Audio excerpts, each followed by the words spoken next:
Hello, Defender Nation, and welcome back to another installment of Defender Giants.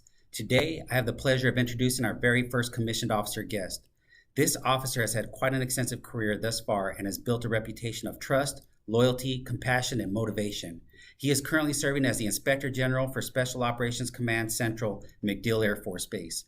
He has commanded 4 squadrons and conducted expeditionary operations in Iraq, Afghanistan, Bosnia, Slovakia, Algeria, Sudan, Djibouti, Egypt, Ethiopia, Kenya, Mali, Cyprus, Colombia, Ecuador, Honduras, and Guatemala. He is also a 2-time Bronze Star recipient.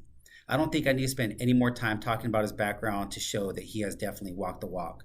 There are some great leadership lessons all the way to the very last second of this interview, and I hope you enjoy.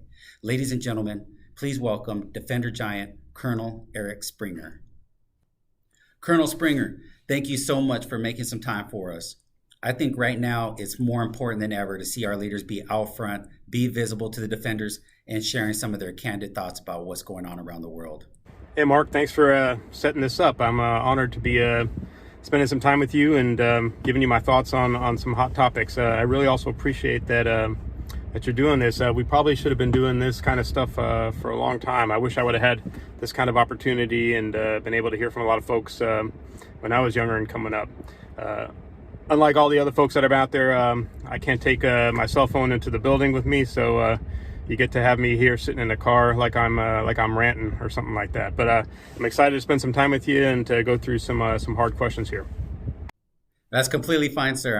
I'm just glad to be speaking with you in the car, office, home, doesn't matter. I'm just glad to have you on here and answering some questions for the defenders out here. So first question, Colonel, that I like to ask is about books. What is a book that has impacted your life or that you recommend to everyone? So coming up with one book to recommend to folks is probably hard to do. There's so many great ones out there. I can tell you what I'm reading right now. There's a book called Fortitude by Dan Crenshaw, combat wounded Navy SEAL, currently in Congress. Obviously we're apolitical as military people, so you have to take that into account, but there's a lot of great information in there about resilience and fortitude and overcoming the challenges that he had out of combat and post-traumatic stress, and being a stronger person on the other end of it. That's a great book to read. I could even go back to some of the Stoics, Marcus Aurelius and Seneca, and some of those great works in the past. Obviously, most things by Simon Sinek, Leaders Eat Last, Start With Why, all those kind of things. Even Malcolm Gladwell, those books are great. But I think if I had to come up with one that I push out to a lot of folks, especially in our tribe, it's relatively unknown, and it's a book called Emotional Survival for Law Enforcement by a guy named Dr. Kevin Gilmartin. And the backstory on this is that a few years ago I was at the FBI's Executive Development Seminar. I was the only military guy there, and we had actually just had the Ferguson incident happen, and there was a lot of discussion about that, which is obviously relevant to the things going on in our world right now. And the FBI was briefing about 50 some odd officers each year killed in felonious assaults out on the street, which seems like a plausible number that we can identify with. But what I did not know is that about 6 or 7 times that number take their own life. And that's like a 777 hitting the dirt every day, and nobody talks about it. And especially us, we don't talk about it. We like to talk about the who, what, where, when, but not the why about some of these issues. Specifically, I would say, as it relates to if I'm being hypercritical of myself and of security forces, we've done a great job. We talk a great game in the locker room, but really we fall short when it comes time to get on the pitch and deal with some of these issues with emotional survival in our business. And in a certain sense, I would say we spend a great deal of time dealing with the symptoms, but not really comparatively any time dealing with the disease itself. The FBI brought out this guy named Dr. Kevin Gilmartin, retired police officer, became a police psychologist specifically to answer one question. And as he framed the question and laid it out there for everybody, my jaw hit the ground, and I said, well, that's us, that's me. And he said, what is it that makes a motivated, hungry, enthusiastic 22-year-old recruit turn into a bitter, jaded, distrustful veteran that sees the world around him as going to hell in a handbasket?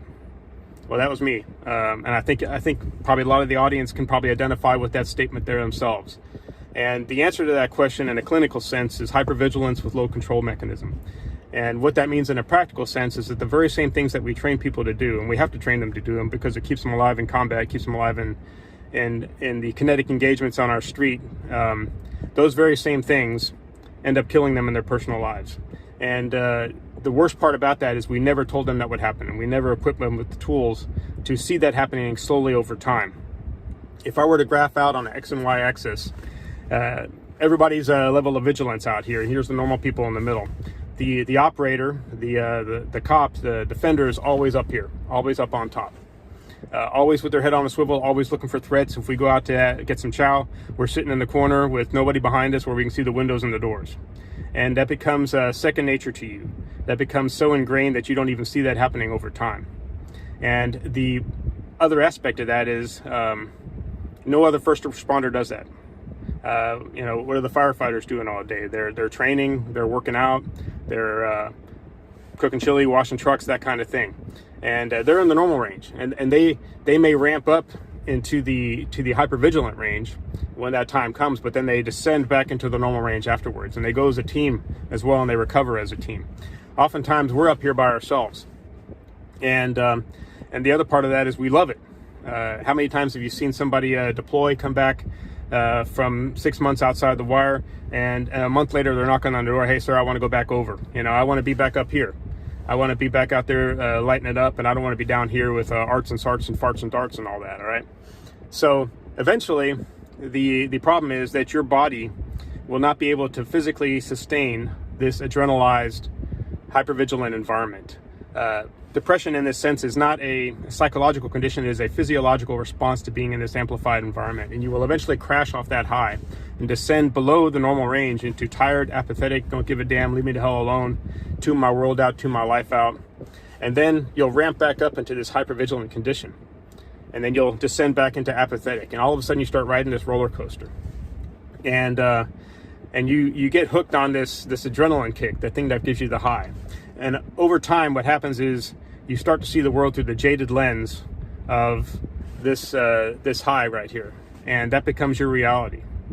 And it's not actual reality; it's what you think reality is. And that's why if you go up to most cops and you say, "Let's do a word association test," Boy Scout troop leader, most of them are going to say pedophile. That's because they've dealt with the 0.001% that is bad, and they obviously form their conclusions about everybody based upon that 0.001%. And you can see that obviously taking place in the world around us right now, with people forming conclusions about others without complete context of the environment. And that's what kills us over time. This hypervigilant, hyperadrenalized environment ends up ending careers, ends up ending lives. And to add to that, eventually we crash off of it, right? Because your body will not be able to sustain it. Another thing I would pull out of this book for folks to reflect on is that when you start identifying yourself with the thing that's giving you the adrenaline high, all right? You imagine a circle, and the center of the circle is your sense of self, who you see yourself as and how you think the world sees you. And around that circle are all the things that make you who you are. For me, you'd obviously have defender, military officer, all those kind of things, but you'd also have husband, father, triathlete, mountain biker, all that kind of thing as well. And once you become emotionally overinvested in the one thing that's giving you the adrenaline kick, it's to the detriment of everything else on there. And those things become I used to's, right? If I were to ask the audience, who here loves hunting? And I would say, well, when's the last time you went hunting? I'd probably hear, well, it's been a while. And it's becoming an I used to. I used to do this, I used to do that, and then after a while, it could possibly also be, I used to be a good husband, I used to be a good father, I used to be committed, I used to do those kind of things. And eventually, you have one thing that identifies you, and that you identify with, and that's that beret and that badge. And what happens when that goes away? And that's going to happen to every single one of us at some point in time, right? If that happens, you have nothing that roots you, nothing that identifies you, and that's where a lot of people feel themselves lost in this environment. And that's hypervigilance. And the low control mechanism is that you're completely happy with where you are, and then somebody like myself comes along and says, "Hey, you're PCSing," or I'm deploying you, or I'm putting you on a different shift. And that's the low control mechanism. We think we control the environment, but we don't control the environment. We control how we respond to the environment. And those things are sometimes the X factor that sends somebody over the edge there. The book, Emotional Survival for Law Enforcement by Dr. Kevin Gilmartin, highly recommend that to everybody. Easy read, but may open your eyes to a whole bunch of different things happening within you and within others around you. Emotional Survival for Law Enforcement. After getting done here, I'm going to order a couple copies of that book and hand them out. I'm glad that our career field is getting smart on the topic of mental health and the stressors that we face. Thank you for bringing up that book and for your complete transparency on this issue. It definitely helps when we have a colonel in our career field speaking up about the seriousness of this issue. Next question, Colonel. Do you have a favorite failure that you overcame? So I don't know if I've got a favorite failure. Failures are painful, obviously, but I'll tell you probably a couple that have taught me the most. The first one was losing six of my troops in a green on blue attack in Afghanistan, and really the main lesson there is that we prepared for everything except for the thing that actually happened. So if I would reinforce anything there, it's the importance of wargaming, of imagining any situation that could possibly happen. So at least you've gone through it in your brain and you've thought through the possible courses of action and branches and sequels so that you're better prepared for when that situation actually manifests itself. And the other very impactful issue that I once came across, and it has to do with my own blinders, and I think it's relevant to a lot of the things going on in our world today and the discussions going on and necessary conversations that are happening in units and organizations across our Air Force. And the background on this is this is about 2012 or so, and it was in the midst of the military sexual trauma kind of revelations coming out of Lackland, out of basic training and all those. And so we had as a squadron commander, we had a commander's call, and I was asking for inputs, obviously from the team on everything going on and what everybody thought about the rumors and the stories that we were hearing. And I was hearing, well, sir, we ought to do this and we ought to do that, and sir, we ought to just treat each other this way. And I heard all these different kinds of inputs, and it occurred to me that it was only the men in my unit that were standing up and saying anything. So I said, you know what, we're gonna cut sling load on this formation right here, and we're gonna reconvene. And I just want to speak to the women separately. And so it was just me and the first sergeant and the female service members in the squadron. And the people who were saying nothing beforehand let it fly in that formation. And my eyes were opened to the fact that there were things going on that I just wasn't seeing. And how would I necessarily even know that perspective, obviously, if I hadn't been able to share it myself? That was so eye-opening for me. And so I think it's important sometimes in this environment to maybe go directly to the source and to ask some of those hard questions and ask, what am I not seeing? What do I not know? And then be receptive. Don't put up defense mechanisms or think about your own perspective in that relation. Just let it melt on you. And let that message resonate, because from my experience in that time, I had not seen everything that I needed to see, and as a result, as a leader, I was falling short in providing and taking care of my team. That was a great idea for you to follow your instincts and kick all the males out and really get down to the affected demographic. We can learn so much about these issues if we really get to the root of it. You could have easily just held an all call to check the box and called it good, but you took that extra step. You really showed your airmen that you cared. Next question. If you could build your own gigantic billboard, what would it say? There's a quote from Marcus Tullius Cicero. He was a Roman statesman, about 100 years BC, and he pointed out 6 mistakes that mankind keeps making century after century. And I think you'll probably agree this is still going on. And the first one was believing that personal gain is made by crushing others. The second one was worrying about things that cannot be changed or corrected. Third one was investing or insisting that a thing is impossible because we cannot accomplish it. Number 4 is refusing to set aside trivial preferences. Number 5 is neglecting development and refinement of the mind. And 6 is attempting to compel others to believe as we do. I don't know why, but I always love finding wisdom from quotes in literature that is thousands of years old that is still relevant today. They sometimes teach you a lot about mankind. Next question. What is a recent great investment that you made? You know, if you ask a triathlete or a cyclist how many bicycles he needs, he'll generally say n-1, n being the factor at which his wife leaves him.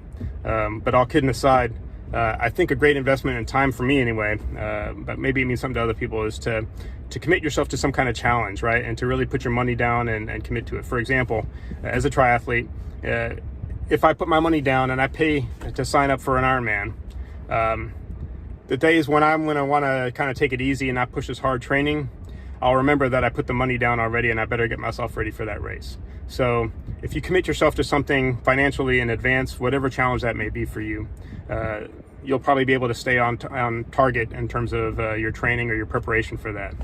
I agree. I hate wasting money. So I would always tell my defenders that before WAPS testing, I would buy the PDG Gold app, the Promote app, and a few other resources because I knew if I spent the money on it, I would ensure I got my money's worth. Next question, sir. When I first met you, you were the squadron commander at the Security Forces Academy at Lackland. So it's only fitting to ask you this question. What is some advice you would give to a brand new tech schooler or cadet about to hit the operational Air Force? To commit the time and the energy to figuring out who you want to be, not what you want to be, but who you want to be. Don't focus on the what. Don't focus on, well, I want to be a squadron commander, or I want to be a chief, or I want to be a first sergeant, or those kind of things. Those are all whats, but ask yourself the hard question, which is, who do you want to be when it's all said and done? And along with that, I think a great piece of advice is, as the great Vince Lombardi said, we pursue perfection. Perfection itself is unattainable, but if we pursue perfection, we achieve excellence. I find that a lot of times in our business, a lot of people set the bar way too low for themselves. And my fear there is that they'll actually hit the bar and reach and stop it right at that bar, as opposed to really reaching their full potential.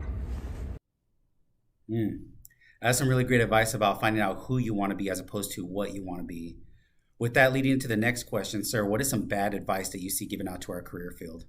At times, we misdiagnose the absence of failure as the presence of success. We think just because things didn't go wrong that we don't need to improve. We should be in a process of continuous improvement at all times, individually, organizationally, personally, professionally.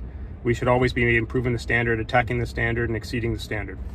And I suppose if I were to add to that in terms of bad recommendations, it would be every time that I've seen somebody establish mediocrity as a standard and being happy with just good enough and not with as good as it could possibly ever be. We misdiagnose the absence of failure as the presence of success. Woo! That is deep, and it's great to get that senior leader perspective. I think once we operate on that playing field and stop being content with the fact that we didn't fail, we can really increase what we're capable of. Next question, sir. What are some things you do when you start to lose focus? So first, I'll go for an absolute beast mode workout, and that's a part, kind of what we were talking about earlier. I need to get myself out of that adrenalized environment and back down into the normal range. I'll change my scenery so I can kind of reorient and refocus there. And then I'll ask myself probably the most important question we could ever ask ourselves, which is why. Why am I unfocused? Why am I overwhelmed? And internally, what is my why? What is my purpose? And I'll reorient and refocus on that. That is some solid advice that I think we could all use when we start to lose focus. Last question, Colonel. What differentiates a good leader from a great leader? Our primary task as leaders is to build a highly performing team. And really what that requires us to do is to know our people past just rank and name tape. We have to know who they are deep down, what their passions, their motivations, their desires are, and realize that that's a moving target. What somebody's passions and motivations were 3 years ago are not the same ones that they are right now. So if you really want to play people to their strengths, you have to get to know who they are. The other mistake we make along with that is that sometimes we expect everybody to be great at everything, and that's unrealistic. Some people are great on operations, but they're not that great on staff work. And some people are great at staff work and are not really the person you want to have in the field. And we can look throughout our history and see people like that. George Patton was the perfect person to command the Third Army in World War II at that time and place.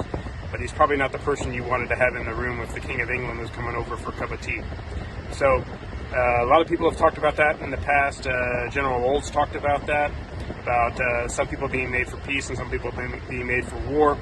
and that he didn't condemn one or the other, but that he saw it as his duty to recognize the difference between the two and choose accordingly.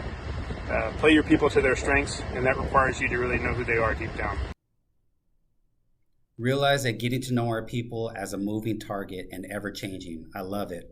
Sir, the floor is yours for any final thoughts.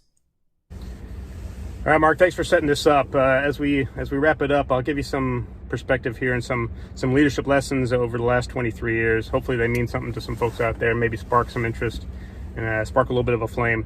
One of the first lessons that I've learned as a new squadron commander, I was coming into the unit and I already had all the things you're not supposed to do, right? I already had the mission statement and the vision and all the things we wanted to accomplish within the next 6 months all figured out, and a good chief leading me pulled me back and said, you know what, sir, you had half the unit that was in combat this past year. You had guys get injured, lose limbs.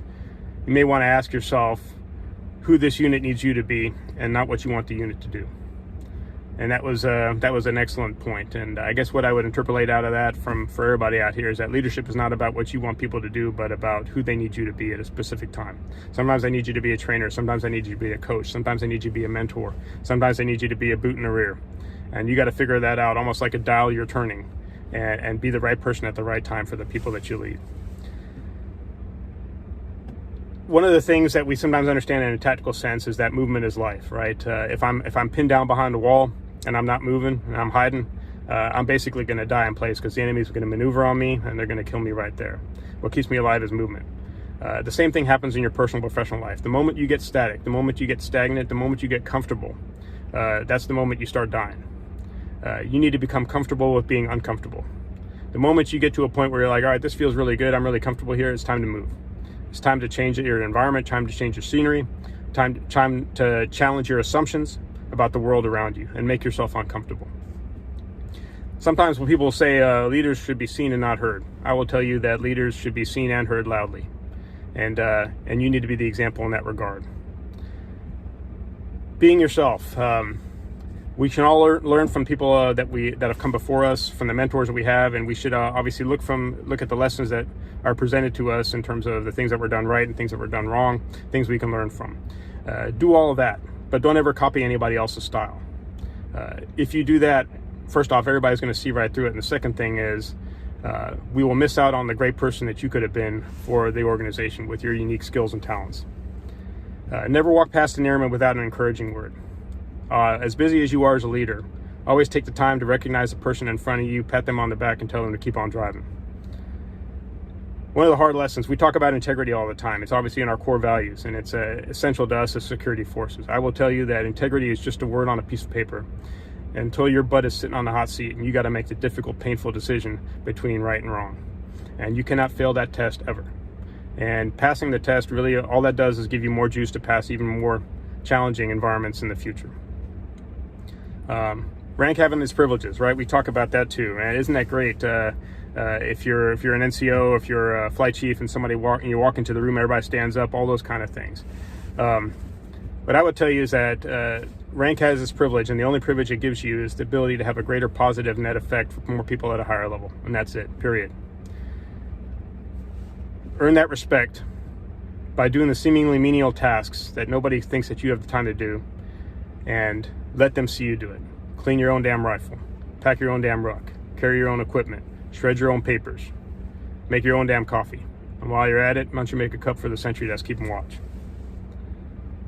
One of the most difficult things that you'll have to do as a leader is to both seek and to give honest feedback. Seeking that feedback, we often understand is, I got to go see the boss and I got to go get my feedback. Well, I'm talking that you should probably seek feedback as well from your peers. You should seek feedback from the left and right. If you really want to get after the answer, seek it from your subordinates. But everybody in the room say, hey, everybody get out a piece of paper and tell me 3 things that I suck at. Don't put your name on it, and read that later. And then have some thick skin, all right? And even if you know the perception is wrong, it's a perception you have to deal with. Get that 360 view.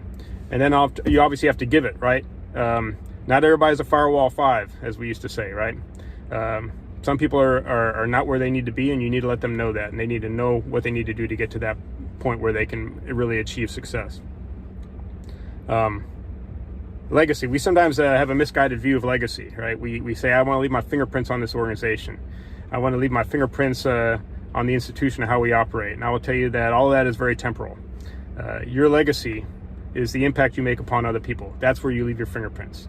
It's the leadership and the mentorship and the development that you make and the airmen that you lead.